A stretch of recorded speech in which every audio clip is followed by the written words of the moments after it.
A day in my life. My name is Fikri Fauzi. I am just woke up.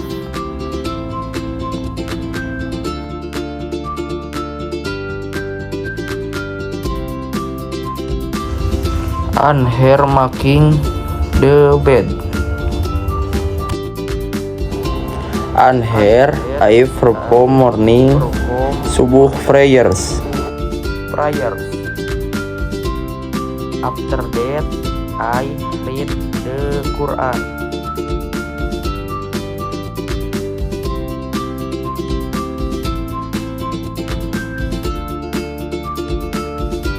And then I eat.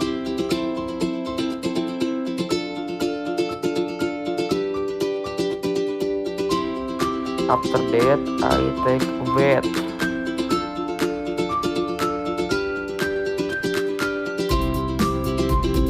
Then I get ready to go to campus.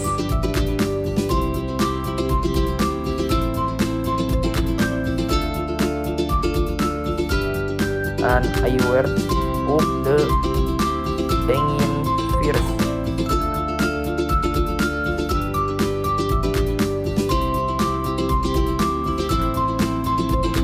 Then I left. Okay, I am here at campus. Next, I went to the room and studied.